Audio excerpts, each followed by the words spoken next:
information website is produced by the American Society of Clinical Oncology, known as ASCO, the world's leading professional organization for doctors who care for people with cancer. The purpose of this podcast is to educate and to inform. This is not a substitute for professional medical care and is not intended for use in the diagnosis or treatment of individual conditions. Guests on this podcast express their own opinions, experience, and conclusions. The mention of any product, service, organization, activity, or therapy should not be construed as an ASCO endorsement. Cancer research discussed in this podcast is ongoing, so the data described here may change as research progresses. Hi everyone, I'm Greg Guthrie, a member of the Cancer.net content team, and I'll be your host for today's Cancer.net podcast. Now, as a reminder, Cancer.net is the patient information website of ASCO, the American Society of Clinical Oncology. And today we're going to be talking about coping with the fear of recurrence, and our guest is Hester Hill Schnipper. Hester is the Emeritus Manager of Oncology Social Work at Beth Israel Deaconess Medical Center in Boston, and she now works in private practice. A two-time breast cancer survivor, she's a nationally known speaker, is active in numerous oncology organizations, and has written 2 books about breast cancer. Her daily clinical responsibilities include working with individuals, couples, and families living with cancer, and facilitating support groups. She's also a member of the Cancer.net editorial board. Thanks for joining us today, Hester. Thanks so much for asking me. It's a pleasure. It's a pleasure having you on with us here. So let's just start off with some basic questions so we're all on the right footing. What is cancer recurrence? Cancer recurrence is a return of a cancer that was previously diagnosed. When all of us, initially have a cancer diagnosis, part of the conversation includes what the general statistic, what the odds might be, how much we need to worry about a recurrence. But the truth is nobody ever knows with certainty what is or what is not going to happen. And all of us who have been through a cancer diagnosis and treatment live with some level of concern about the possibility of a recurrence. A recurrence generally, not just for breast cancer, but generally for cancers, is even scarier than the initial diagnosis, because the initial diagnosis may well include the probability of treating for cure, whereas a recurrence generally means that the cancer is no longer curable and the individual can anticipate just being on treatment for the duration of life. So this is a really common occurrence. Well, it's more common than we would like it to be. Certainly, everyone wishes that you get through it the first time and you can truly be done with it, but none of us get a promise about that, and so all of us worry about the possibility of recurrence. And so most people are afraid of cancer recurrence then? This is kind of a frequent emotion? I think so, and I think a very important thing for everyone to remember is this is a normal worry. I mean, cancer recurrences happen. It's not like being worried about, is there somebody hiding in my closet at 1 o'clock in the morning? I mean, this is a genuine, authentic thing to be concerned about. It's not a neurotic worry. It's real. And so what are some of the ways that this fear of recurrence can show itself? I think people worry about it in a lot of different ways, and certainly how intense the worry is related to a number of factors. One has to do with the woman or the individual's actual medical situation. Again, how nobody gets a promise, but you know from the start that some people are more likely to have to face a recurrence than others, just depending upon the specifics of the initial diagnosis and how well the first-time treatment went. People who deal with anxiety in their lives before they ever had cancer are, of course, going to be very anxious about this because it's the way they live and it's how they manage in the world.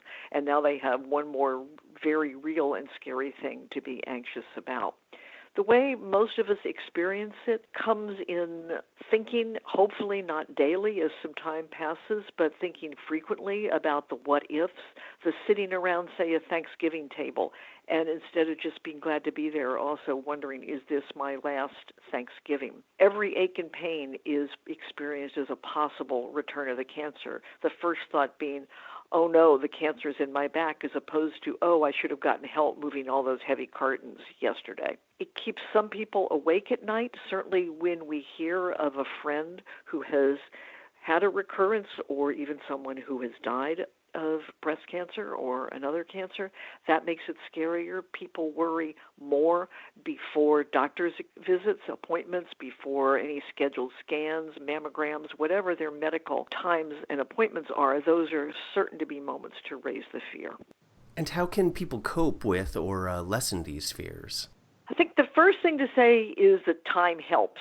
I think for most people it doesn't go completely away, but it absolutely gets better as some time passes, as you regain your physical health. When you look in the mirror and you look like yourself instead of a bald, sick person. As life resumes its usual rhythms and busyness, cancer most of the time, starts to recede into the background. Beyond that, promise that it will get better. There are, of course, things to do that can help. And most people are helped by staying informed and staying connected. The reality is usually not as bad as what we might imagine. So really understanding what our situation is, complying with whatever the doctor's orders are. Some people continue on some kind of treatment past the usual chemotherapy. Women with ER-positive breast cancers, for example, staying on hormonal treatments for years or a decade or sometimes even longer. So complying with whatever the medical recommendations. The danger with thinking too much about the influence of lifestyle choices is believing that we are in control, that we can control it, because really we can't. I mean, by going through the prescribed medical treatment, we've done what we know we can do. And beyond that, there's some things that may tweak the odds a little around the edges, and those things include staying at a healthy weight, continuing a regular problem of mild to moderate exercise, eating a good diet, limiting alcohol intake, just living healthily in the ways we all know we should be living healthy anyway. They're not really special rules for cancer. They're the same rules that apply to good cardiac health or good any kind of health, but we just have a different impetus to really pay attention to them. Right. And what are some of the ways that people can maybe build that acceptance of we can't control everything? Well, obviously, that's easier for some of us than others because some of us feel like we need to be in control of every single thing. And recognizing as life goes on how little we really are in control in. I laugh often with my patients about how you get to choose what clothes you put on this morning, and you probably get to choose what you have for lunch, but that's about it, over the course of the day that you are really in control of. So what can we do? Again, exercise helps not just in physical health, but it helps most of us with mental health also. We continually hear about the fact that, some kind of mindfulness or meditation practice is useful for some people. Other people enjoy adding Reiki or massage or Tai Chi or some other sort of complementary alternative medical practice, but which makes them feel that they are doing something. And certainly is helping their general health, whether or not it turns out in the end to do anything that is cancer specific. I think it helps enormously to have cancer buddies.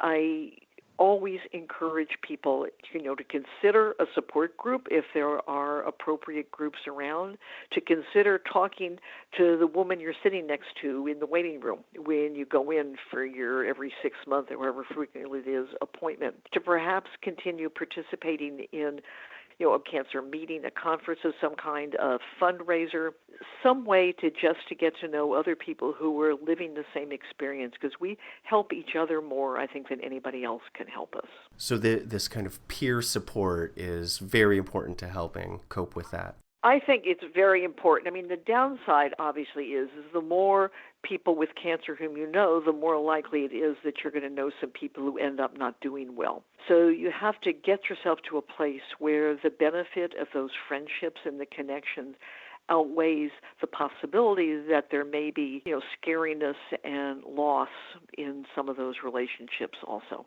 Yeah, that's a really good point. So if we're coping with the fear of recurrence, sometimes is there something more needed than these coping methods? Like is a treatment or intervention sometimes needed? Yes, and thank you for asking about that. My general simplistic rule about should I be talking to somebody, or would something else be helpful to me? As if you're wondering about it, it probably is a good idea to check it out.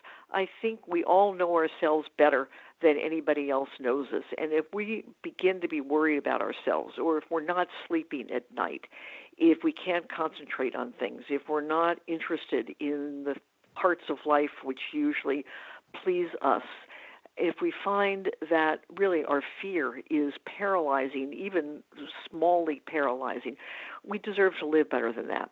And it is important to get help. So how do you find help?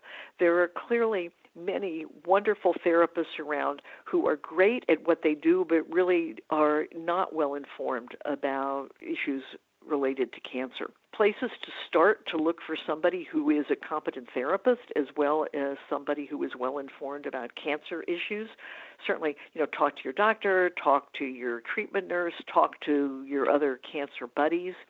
You can go on the website of OSW, which is the Association of Oncology Social Work, and there is a public portion of that website where people can look up who might be nearby in their community, who is sort of a psycho-oncology therapist. You can certainly call a nearby hospital or cancer center, ask to speak with an oncology social worker, and ask that person for referrals in the community.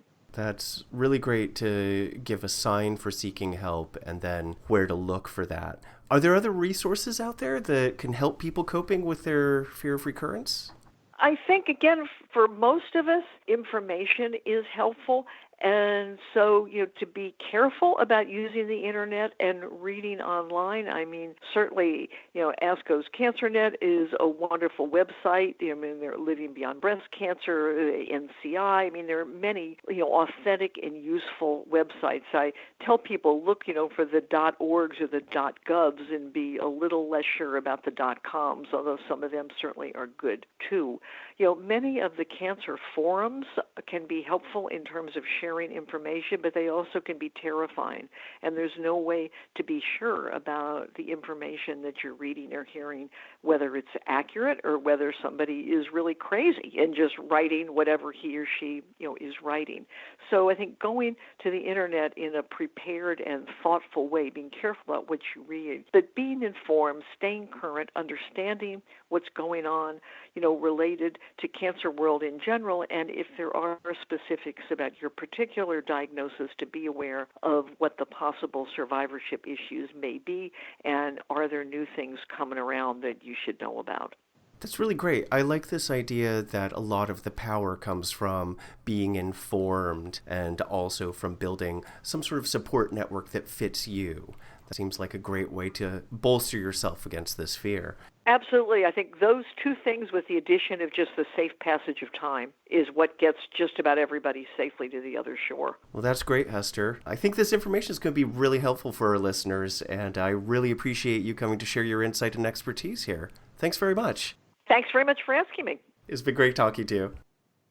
Learn more about coping with the emotions that cancer can cause at www.cancer.net/coping. And if this podcast was useful, please take a minute to subscribe, rate, and review the show on Apple Podcasts or Google Play. This Cancer.net podcast is part of the ASCO Podcast Network, a collection of 9 programs covering a range of educational and scientific content offering insight into the world of cancer care. You can find all 9 shows, including this one, at podcast.asco.org.